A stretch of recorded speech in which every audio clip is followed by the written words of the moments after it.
This video is not intended for children. Viewer discretion is advised. If you haven't already, please like, share, and subscribe. Thank you. Thank you.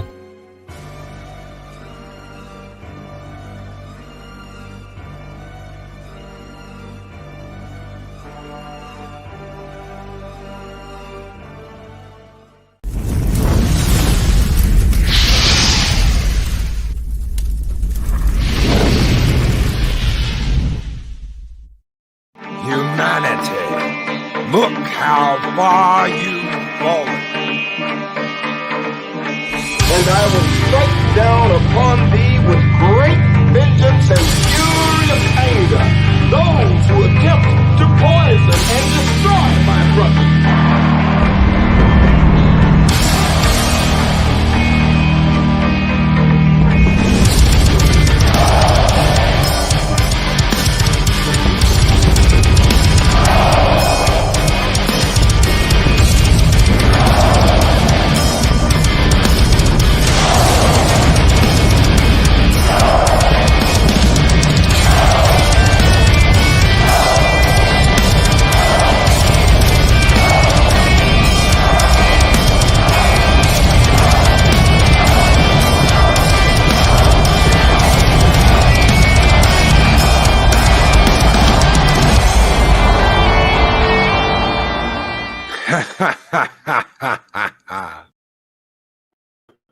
Greetings, one and all, and welcome to Mornings of Mischief. I'm your host, Stone Loki. Good morning, everyone. Good morning to Rambling Canuck. Good morning to Leia Rose. Good morning to Larry Arwen Avalon. Good morning, Lady Arwen. Purple Valkyrie. Good morning, Purple Valkyrie. Keely Chow. Roll Tide, Keely. Roll Tide. Showback TJC. Good morning, brother. Good morning to Larry. Good morning to the bear. Snortopupus Cuber. Whoa, Snortopupus. Macklin made it. Good morning. I'm glad you made it. Mary's Game Room. How are you, Mary? Keely Chow. How are you doing, brother? Good morning to the Doctor of Disaster and Destruction, Adega Outlaw. Punk Waddle. Good morning. Good morning to Leia Rose. Good morning, everyone. I hope you are having a great one. I want to give a real quick shout out to 24/7 Fusion Media. While I got lucky, there was no real flooding here. There was no loss of power. Yesterday, 24 was without power. Last I heard, he was still without power. Big shout out to 24/7. Sorry, brother, that it hit you harder. He was on the more on the east side that got hit harder. Everybody, our thoughts and prayers out to 24 Mexican Iron Man with 4.99 super chat. It's tax day. Light the fires and let's get this rabbit chicken taco party started right.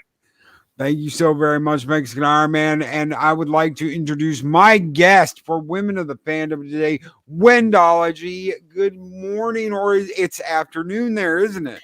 Good morning and good afternoon. I could say both today. Yeah, thank you very much, Loki, for having me. It's an absolute honor. Oh, it's our pleasure. It's our pleasure. Thank you. You are adding to our content. Thank you so very much for being here. Well, I've got a ton of questions for you this morning. Oh boy. Well, thank you very much again for having me. And I have to say, I absolutely love that intro. That is probably my favorite one. Thank you. I absolutely love that. Half of that was me, and half of that was Coach over at Echo Base Network. Nice. We have collaborated on so many different intros. It's absolutely crazy. Yeah, I love getting to work with them. I love getting to work with them, and I love it when we get to come together and work on a project like that. We're going to be doing Diablo runs really soon, probably next week, I think. And tail end of next week, we're going to be doing Diablo runs, so it should be fun. Any chance I get to work with Echo Base is really cool. I love it. Yeah, that's awesome. So, what brought you into the fandom? What was the IP? What was the event? What happened that brought you into your first, fandom? Yeah, I was I would have to say the earliest recollection that I have is way back in the 70s. I can remember being home from school and watching an episode of Doctor Who. And that, I just thought, what is this amazing, strange program? And it just hooked me. But of course, living in the States then, it was quite hard to see it. You had to sort of hit it right with PBS channels. You had to get the TV guide and scour it to see if it was going to be on again. I don't think they always purchased every single episode of every season, so you just kind of never knew what you were going to get. So that was probably my first official one, but I couldn't really access a lot of Doctor Who content back then until the convention started coming into being in like the 80s. You know, we started seeing some really cool, by today's standards, very small type conventions starting up where you could go and you could meet other people that loved Doctor Who and Star Trek and all these other fandoms that you really enjoyed, and that was just so cool. So I'm really honored to the fact that I had that opportunity to kind of be at those early conventions.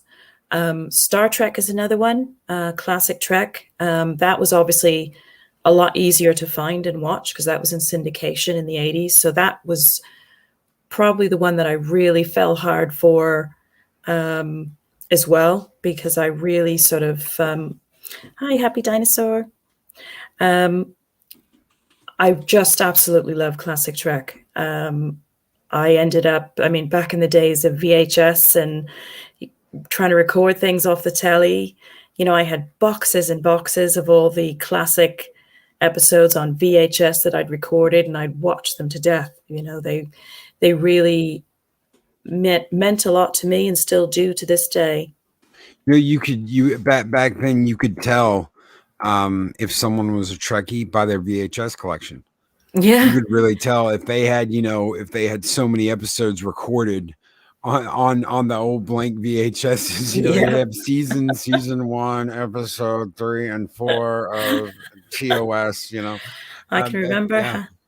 handwriting those labels out. Yeah. And they were huge too. They were quite difficult to store when you had that many. You know, we ended up with these huge boxes and boxes full of them.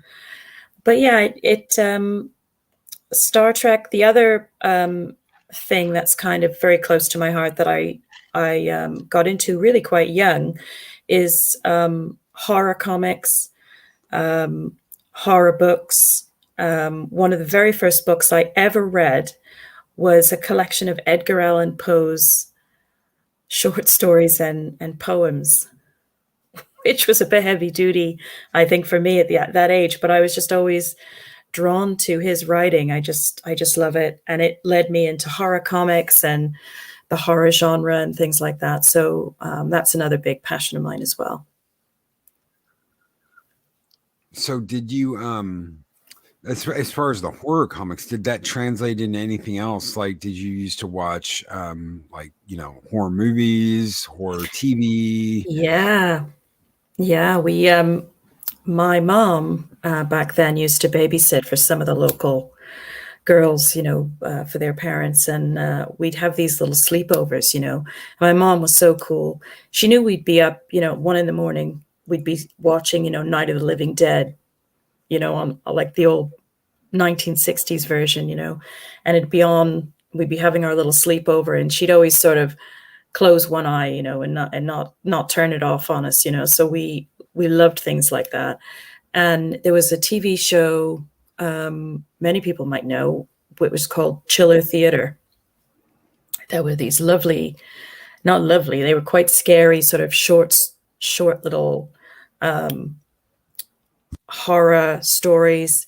And Chiller Theater has my favorite opening of any of those older programs. And it was the one with the hand that comes up out of the mud, out of the murk, you know, and it takes the letters up, Chiller Theater. And if you Google it and look it up on YouTube, it's an awesome intro. And I found out, much to my dismay, long after I'd left the States, that they actually have Chiller theater conventions in the States, ChillerCon or something like that. And I was like, oh my Really? God, I would have loved to go to one of those. I had never heard of this chiller. It was like because there was a comedian that we follow called Vic DiPotetto, who's based in New Jersey. He's quite a character. He's very funny. And he had a little video on his YouTube page at one of these conventions. And you know, the actress, bless her heart, I think we've lost her now, but she played Mary Ann on Gilligan's Island, and she was a guest. And it was this little video that he had, but I could see in the background ChillerCon, Chiller Theater or something like that. And I was thinking, my God, if I had known about those, I'd have been there. Chiller Theater Convention at the Hilton, New Jersey. Holy crap. Yeah, it was really Chiller cool. Theater Expo, October. It's going to be this October. Oh, I know. That's crazy. If I was still there, I'd be going. Yeah, I wish I had kept all my classic horror comics, because I had Creepy and I had Eerie with the two comics, and they had the old Frank Frazetta art covers when he used to do the covers for them, and I love Frank Frazetta as well. I love his artwork. He used to do a lot of the fantasy adventure books as well. He would do some covers for those, I believe, because I seem to recall growing up with some of those. So lots of different things, really. Had my foot in a few different areas. Well, a lot of us do. It's one of the things that a lot of us really love to do is, like, you know, I loved Star Trek growing up, but Star Trek wasn't just, you know, the only thing. I loved Star Wars. I loved horror, especially. I got hooked into these B horror movies like Puppet Master. Yeah. I think they had like 10 different Puppet Master movies back in the day. But and so much so that I even got the soundtrack on vinyl. A couple of people know I love vinyl. I found the soundtrack and loading up that soundtrack and listening to that opening from the Puppet Master movies. I love shit like that. You know, a lot of us have so many, you know, kind of like we dipped our toes into so many different IPs. Well, that's it. And we had some really cool TV.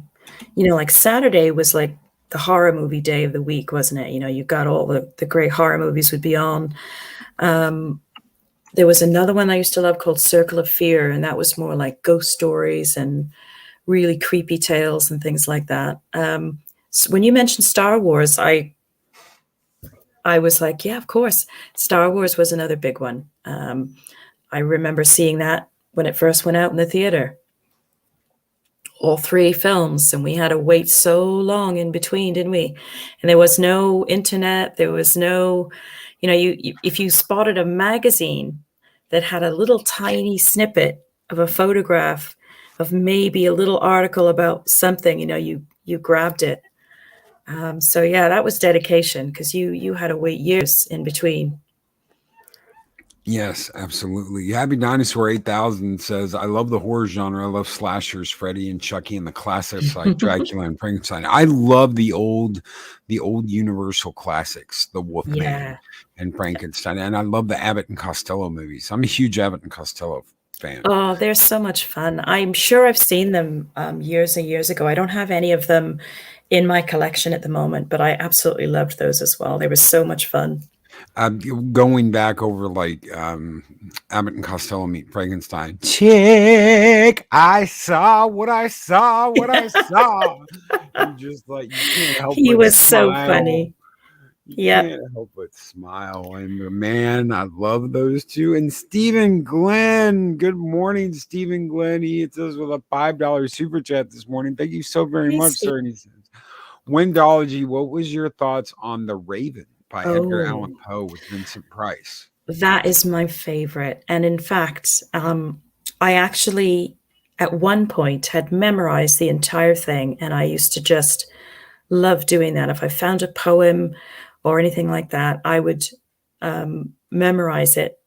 And I just loved it. And it is my favorite Poe work. all the stories, of all the poems and things like that. That's still my favorite. The other one is Annabelle Lee. That's my other favorite. And Stephen Glenn ends his super chat with hail to all the minions of Valhalla, Stone Loki, and Wrenches. Thank you so very much, Stephen Glenn. Thank you, Mexican Iron Man. Thank you, everyone. You guys keep the fires burning bright here in Valhalla. Skål! Skål!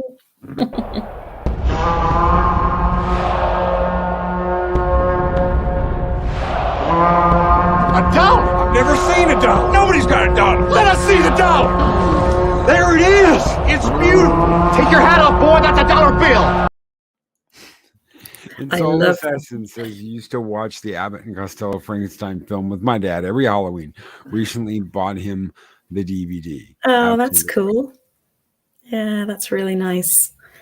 And the other thing, speaking of watching stuff with his dad, I used to watch all the early Godzilla movies with my dad, and they were on the 4:30 movie, Godzilla. Gojira. Yeah. Those movies are so good. Some people are like, oh, look, you can see the zipper and this. I don't care. No, you don't. It's not about that. It's, you know, that guy that just was in Godzilla's suit. He just brought life to the character, and he had a sense of humor as well. And I loved those little moments, you know, watching it, you know, where there was just a little bit of a sense of humor slip out there with something that he was doing. And attitude. Yeah, that was it. Godzilla had attitude. He did. And he did. He lent him that wonderful personality, you know, that he ended up with on screen. And I've just got great memories of that. Going back and watching those, I recently went back and watched all the old ones because I've got the Criterion collection. Some of those I had to actually had to watch. I had to switch over and watch them they're on YouTube. I couldn't believe that when I found those on YouTube. But I got the Criterion collection. I was watching through those. It's just so many good movies, so many great movies. Yeah. Godzilla versus Hedorah, Godzilla versus Ebirah, the sea monster. There's so many really good. Godzilla versus King Kong. I used to like Gamera, the big turtle. Yeah, Gamera. Cool. Gamera was cool, and Mothra with the two ladies. They used to sing to him. The twins, yeah. The twins, yeah. I absolutely love those, and I love the later ones. You know, I love the ones that were in I think 80. They went from 80 to 2000, 1984 to 2000. Those were really good. I need to catch up with those again, and I need Godzilla stuff. I do. They had some really good ones. Godzilla versus Bylani, Godzilla versus Mecha King Ghidorah. That was like a trippy one. I remember Mecha Godzilla.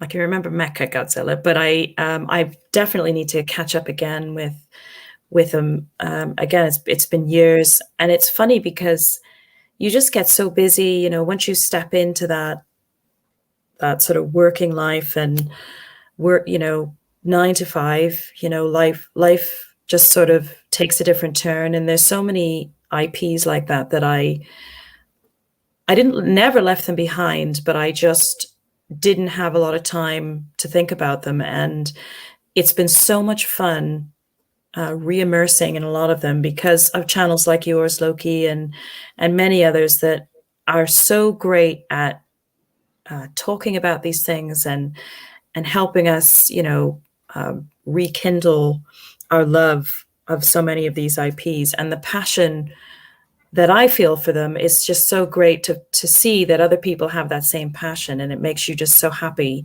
you know, to be in these types of communities. And yours in particular, I mean, it's just lovely. You have just a wonderful, wonderful community. Thank you. Absolutely. Thank you. There's so much I didn't know other people liked. There's so much stuff I really like. I like Mexican Iron Man. Gamera and Mothra were my favorite. I used to pretend that my pet turtle as a kid was Gamera. I didn't know anybody really cared about any of that stuff. I mean, obviously it's a niche, but it was like growing up, I didn't know anybody that liked Godzilla besides me. Everybody, would Oh talk yeah. crap. Oh, you like Godzilla? Yeah, it's just a dude in the suit. I hope you know that. And I'm like, well, yeah, Yeah, I know you always get those. you know. Well, I But grew up. Go ahead. I'm just saying, I didn't know anybody that liked it when I was growing up. Yeah. But when I grew up, one of my best friends had two brothers, and both myself and my best friend, we were kind of like tomboys. We we liked hanging outside and catching frogs and climbing trees and playing with GI Joes or Action Mans as they are here in the UK. And one of the things that we loved watching as well, and because my best friend's brothers were into it, was remember the old Star Blazers cartoon? Yes. That was awesome. That was another one that I really loved that I grew up watching. I need to get that as well. I mean, and the theme song to that I still have in my head, even all these years later. It was so much fun. It's funny when that happens. When that happens, and you like remember something. I haven't seen Captain Power. There was a show called Captain Power and the Soldiers of the Future. I couldn't tell you when the last time I saw that was. It was probably either late 80s, early 90s, but I remember that damn song. And Yeah. Earth 2147, the legacy of the Power Wars, when man fought machines and machines won. For whatever reason, that just the intro will never go away. It'll never leave me. Yeah, exactly. And I think that's why I love having grown up when we did, because there wasn't as many distractions. So what we took away from a lot of these IPs back then, I mean, we'd be outside playing and pretending that we were them and having all these great fun experiences with it. And we didn't have like video games like we have today. We have some amazing, amazing video games today, which I probably would have been like totally into at the time. But in a way, I mean, it made us go outside. It made us sort of stretch our imaginations quite a lot. So I have a lot of fond memories, even though we didn't have a lot of the conveniences that we have today. In fact, I mean, I've got a foot in both. I love the fact that we had so many great shows back then, but I also love all the awesome stuff that we have now, with all the special effects and all the great, the games that we have now and everything that we have access to is just unreal. I mean, I'm from like the arcade days. Yes. I had to go down the arcade, play pinball and play like the shooter games. Those are my favorite. And it would have like a mock-up of a gun on the front, and you'd have to play that way. Oh, there were so many cool games. And now you can play all that at home. Everything they had back in the day, you've got access to. You can play at home. And if they don't sell it, they've got it somewhere. Yeah. Yeah. I'd love to find, there was one called Tail Gunner, and it was one of the really old, like the old AutoCAD drawings that were just like, like the targeting computer in Star Wars. Yes. That Luke is using, when he's flying. It was that kind of animation, and it was called Tail Gunner, and it was an arcade video game that was in the movie theater. So while we were waiting to go see whatever movie we were going to, we'd all be playing this video game, and I still remember it to this day. And I'd love to find a copy of it, or just even some reference to it. And I think I looked at one point. I don't know if I found it or not, but that was just such a fun game. And to us, that was like high-end video graphics. We were just in awe of it. And I mean, compared to what we have today, I've watched some of you and Purple when you're playing, games, and it's amazing to watch. I said to my husband, I said, if you ever get me any of those games, you're never going to see me again. Give me 1 second. Let me share. Give me 1 second. Where are you? There you are. Oh yeah, So, Kendra, yeah, definitely. so is this what Yeah. you were talking about? Or That was it the might be sit it. down one? No, it was the stand-up one. It was called Tail Gunner. That might be it. I can't even remember what the actual. I'll tell by the graphics because that's it. That's it. That's it. That That's was it. so much fun to play. And of course, like I say, at the time, that was top of the line, video graphics. Those looked so good. Some of those looked so good back in the day that you almost forget how much work went into something like that they did. Yeah. A year's worth of work to do those little figures as you're blasting them away. Yeah. Code the way they had to code them was absolutely insane. Yeah. Absolutely insane. Yeah, definitely. And you have to wonder how much they would have cost the the movie theaters and things to have them there and whatnot. Because I imagine, like you say, if it's taking them that long to write a program for that, I don't know what they would have cost back then. Yeah. How many people they had working, because those arcades, they were just quarter machines. Yeah. All that quarter machines, and kids would just pour those quarters in them. And I remember there was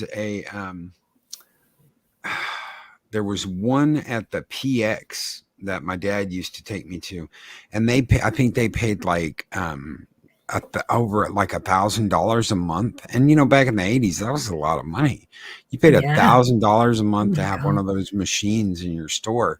You can imagine how many quarters were going into that. Yeah. And to make it worth it. Absolutely. I mean, our movie theater was like the only one sort of in the area where I grew up. And what Arwen is saying, some of those pinballs were works of art, weren't they? Though they were gorgeous. And that's what was so cool, because you get on these pinball games, and again, the engineering that went into setting a lot of these up. The ones that had like the double level, where the bearing would go up a level and then come back down again, and there was just so many cool ones. And Trinoculus P, a buddy of mine worked at Midway. That would have been so fun. Back then, that would have been so fun. Nowadays, it's just like, well, whatever. But you are the tester. When you buy the game, you're the tester. Yeah.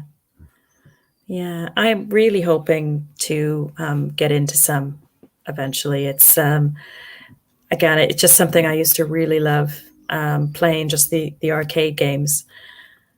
Oh, there's hubby.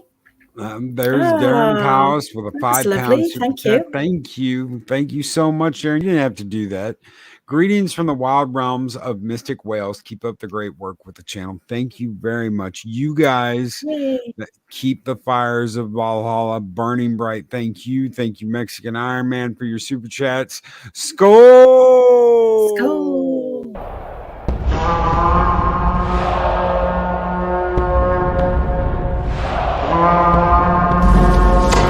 Long live the fighters!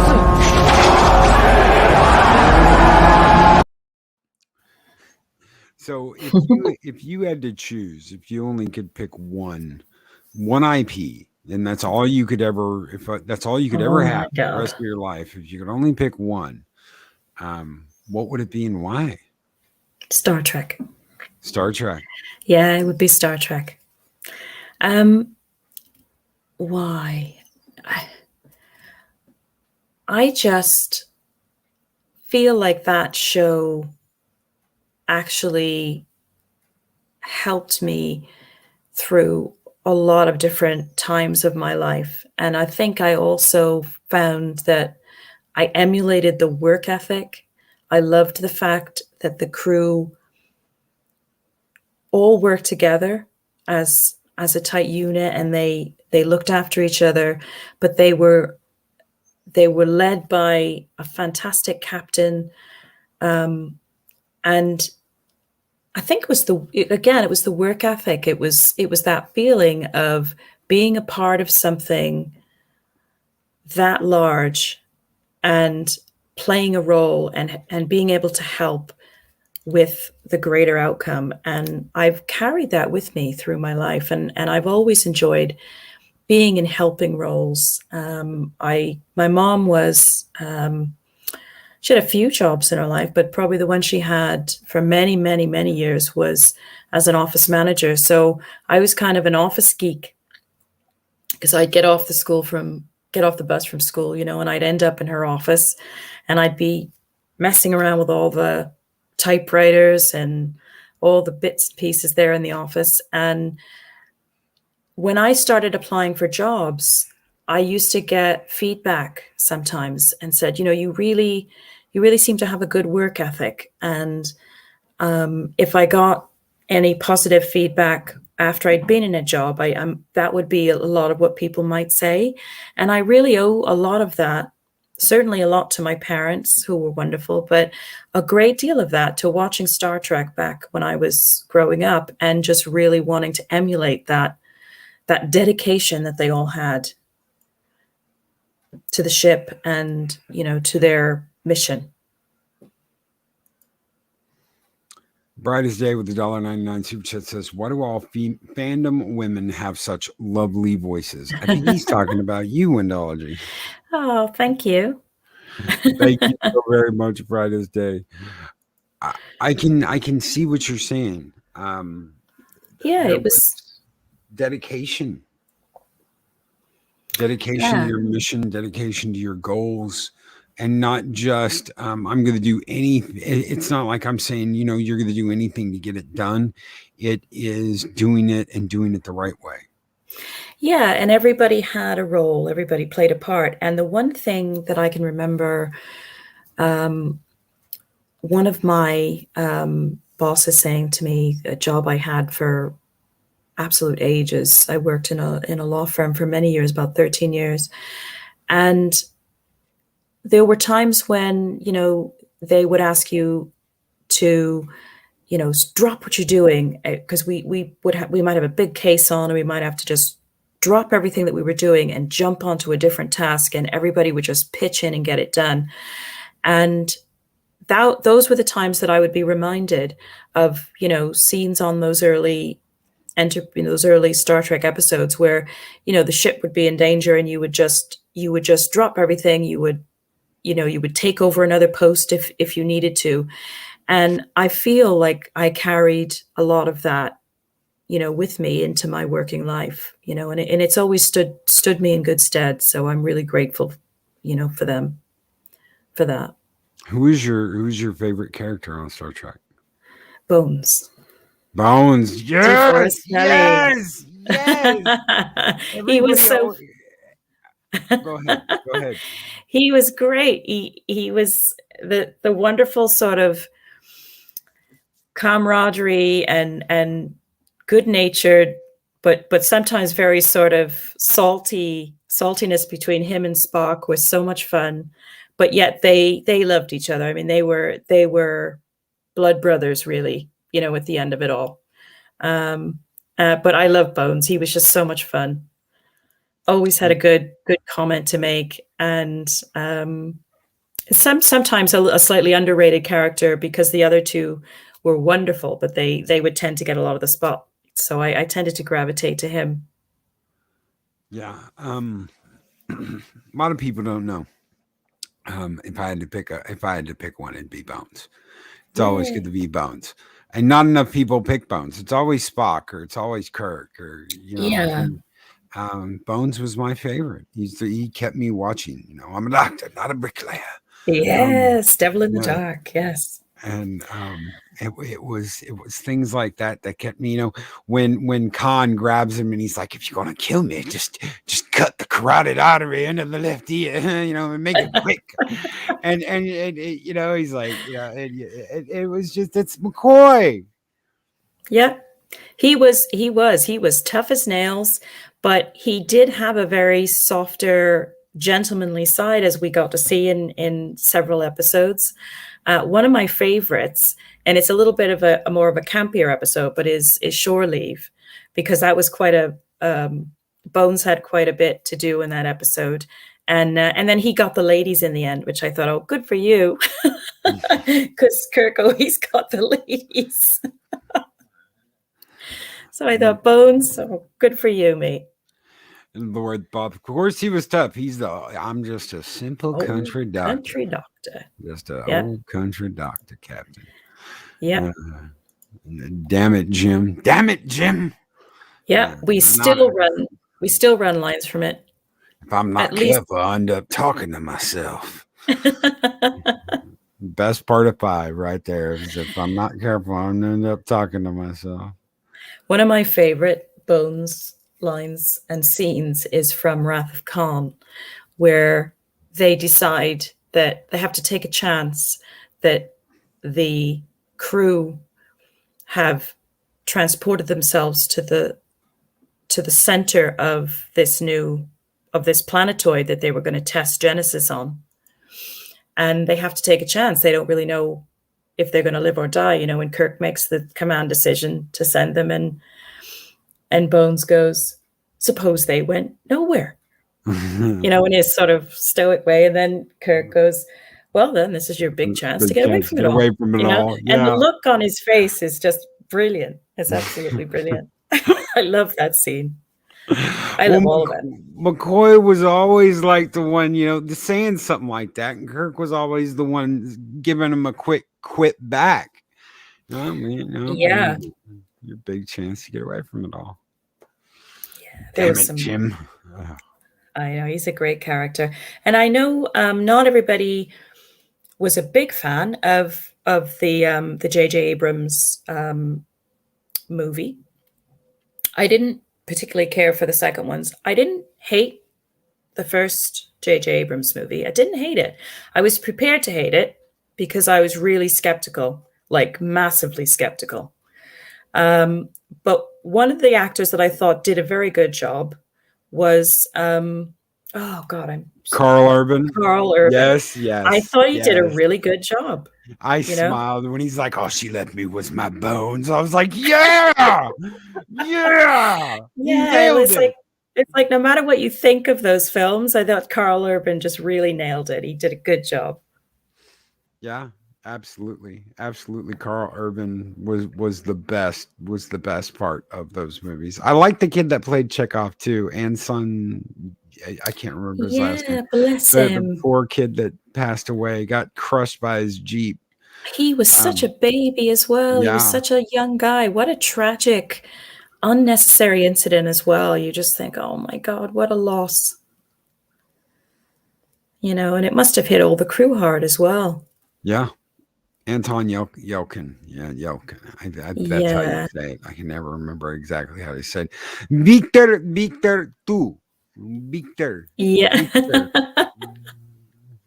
I'm sorry. Nuclear whistles. Oh man, but yeah, I liked him and I liked Carl Urban. The cast, you know what? I didn't have anything problem with the cast. I thought Kirk was miscast. I don't think that what's his name, Chris Pine. Is it Pine? Mm. I don't think I didn't like him, but I pretty much everybody else I liked as far as the cast went. I liked Chris Pine in terms of the fact that he had the look. I thought he had the look. I know there's certain elements where you think, I don't think our Kirk would really be that much of a jerk, in the beginning. But I don't know. I'm mixed on him. I didn't hate him, but I did pick up little things that I thought, oh, I don't think so, But I thought physically and visually, I thought he fit the character in my mind. And Zachary Quinto, I thought was quite good as Spock. Yeah, he looked like Spock. He certainly got the look. Yeah, he certainly got the look, and he had the great pleasure of getting to actually hang with Leonard Nimoy before we lost him. So what a great honor that must have been. You don't hear about any of that anymore. At least I haven't in the last half decade. I haven't, where an actor will go, okay, I'm going to be, okay, so I'm going in for a reading for a part, and I read for this part, and they say, yes, we want you. Okay, I'm playing a character that William Shatner played 20 years ago. I need to talk to Shatner. I want to know. I want to know what brought him to that role. I want to know what inspired him to play it the way he did. I want to talk to Shatner, and I want to find out everything I can about that character and where he got that character, what brought that character out in him. Then, using that as a base, go with that character. Yeah, you can still put your own stamp on something, but pay homage to that original core character, because without that core character, you wouldn't have the role that you're in now. So to me, it's kind of a no-brainer. I'd want to really honor that character. And it was really nice to see Zachary Quinto, images of him, talking to Leonard Nimoy, and it was lovely, obviously, to see Nimoy involved with it.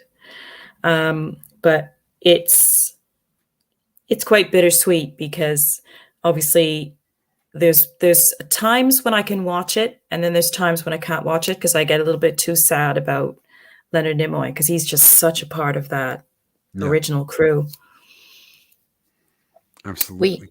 We had some awesome conventions in the 80s, and a lot of the actors, with the exception of Shatner, came out to the East Coast where I grew up, and we had some amazing people come out. We had Grace Lee Whitney, Yeoman Rand. We had George Takei came, and he was lovely. I mean, these were people that really appreciated the fans and the fandom. They were people that had been typecast after these roles, that must have had, difficulty maybe getting other roles at times, and they never, ever once let that show on their faces or show in their interactions. They were genuinely happy to see you. They looked into your eyes. Even after seeing queues and queues of people, you got a smile, you got somebody, you would look into your face. George, and back then, it wasn't like Comic-Con where you have to pay for autographs and then have a separate booking. You just queue for hours sometimes, and you'd get up. George would be sat there, and I remember I said to him, "Can I have a photo?" And without even blinking, he just got up from his chair and he ushered me around the side of the table, and he scooted over. So we each had a cheek on the chair. So he shared his chair with me, and it was and he put his arm around me, and it was just so lovely. And now it's like when you go, you just feel, now we've kind of come full circle to some degree where you can get lovely personal photos with the stars, but you have to arrange them.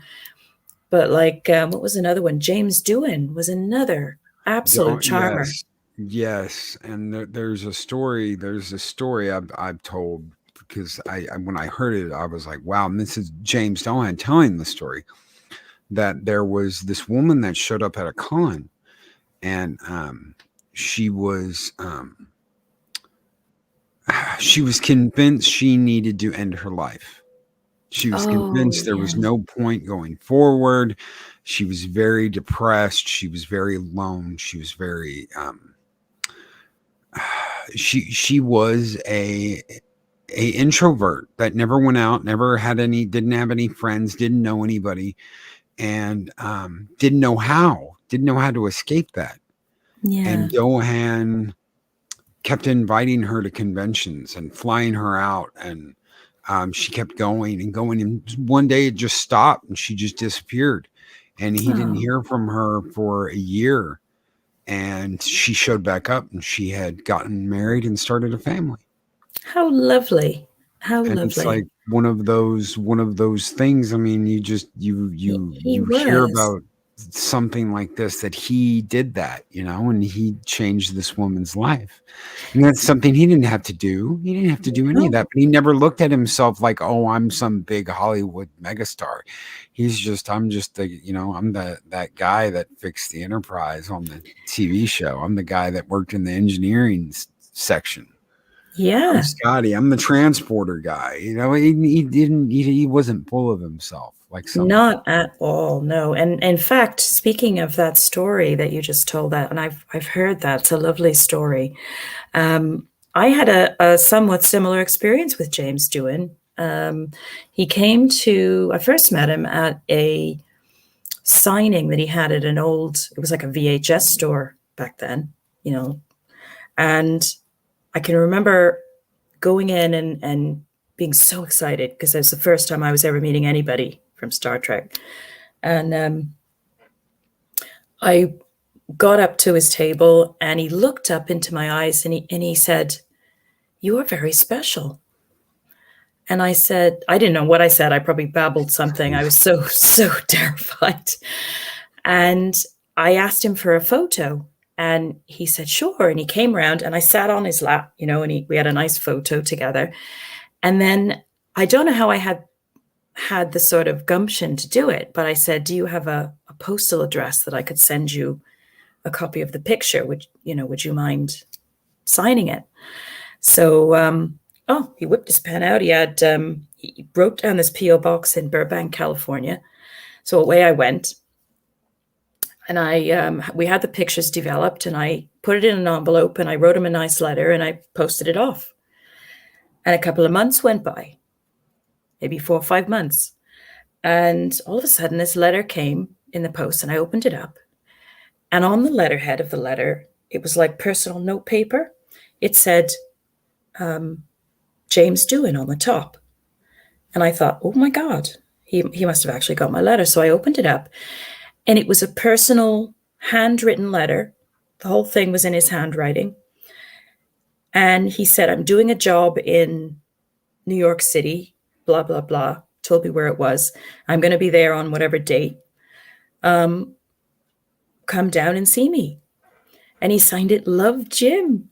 Oh, I almost dropped it on the floor.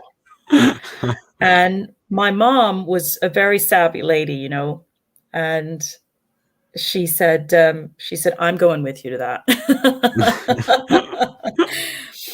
And and she was a great lady as well. She had a great sense of humor. My mom, she loved all that stuff too. So we went down. This was, I don't know, a couple of months after that. We went down to this show in the middle of Manhattan. Didn't know where the heck we were going. We got there. We didn't get there until the afternoon signing. And when we got there, he'd gone to lunch. So we ended up being the first people in the queue to get things signed for after he came back.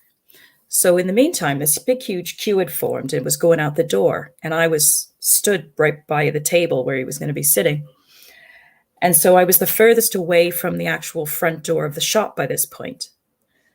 And he came in the shop after lunch and he looked up the line of people and he pointed at me and he said, there she is.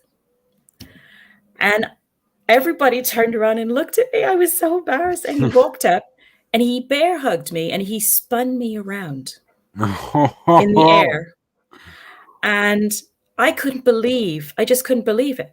I could not believe it.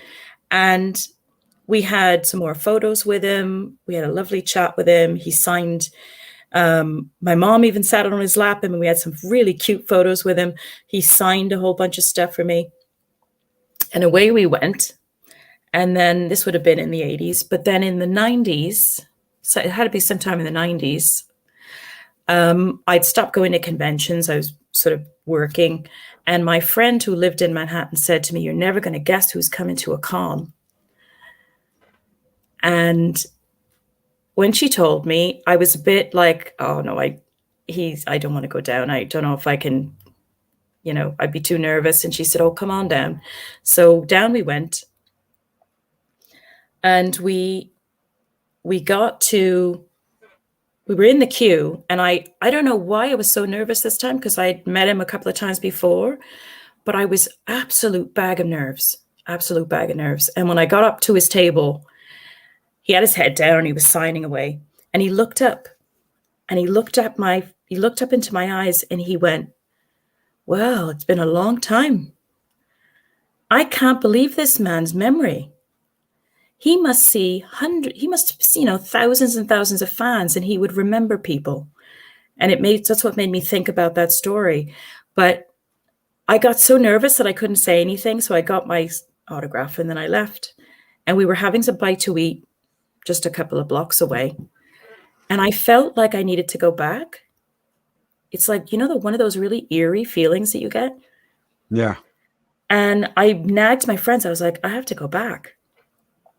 So we ran back a couple of blocks, and the whole thing was being packed up. Everybody was getting ready to go.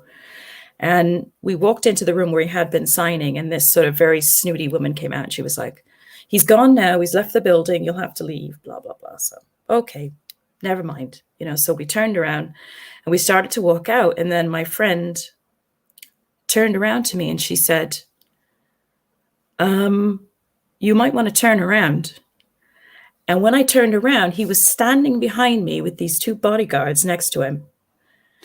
And no word of a lie, Loki, he stuck his elbow out as if for me to put my arm in his, in his arm. And I did. And I walked with him through the sort of hotel, down through the main entrance and up to he had a limo waiting out front. And we were chit-chatting, along the way. I can't even remember. I was so nervous. And we walked down to his limo, and he gave me a little peck on the cheek, and he said goodbye, and he was gone. And that was the last time I saw him.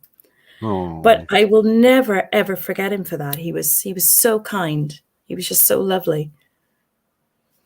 And that's what I've heard, and from the stories that I've heard and wonderful things that he's done, that's exactly how he was. That's amazing. And he wasn't rank and file Hollywood. It was something different, something very special. And I don't know where else we could go from there. So I don't think it gets better than that story you just told. Oh. Thank you for being on this morning. Very That was so, welcome. thank you. And thank you so much for sharing that. Well, That's thank just you. like, because he was, he was so great. Dohan was so great. And a lot of people don't know, he fought in the war. He had one of his fingers torn I off. know. Yeah. Yeah.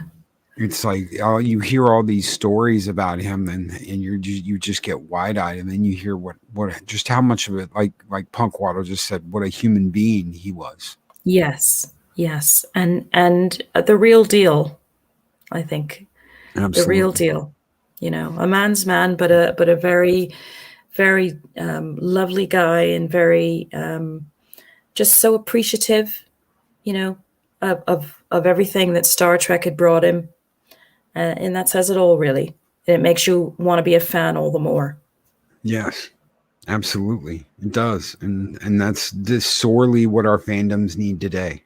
Oh, yes. That is very much what our fandoms need today, is more people like that.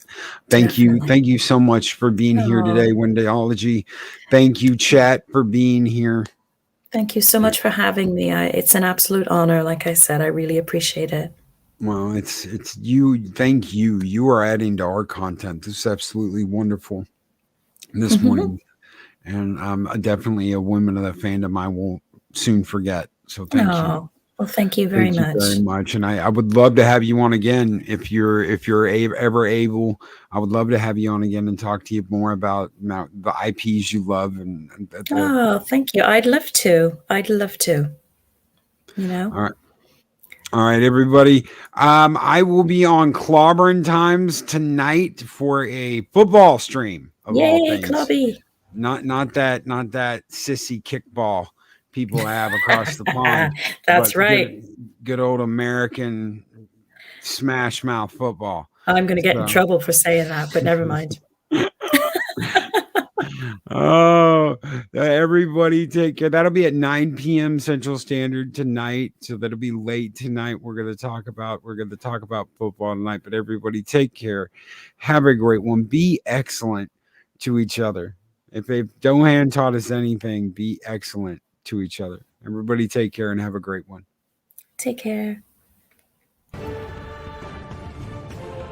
These videos are tremendous. Like, comment, and subscribe, and hammer that notification bell.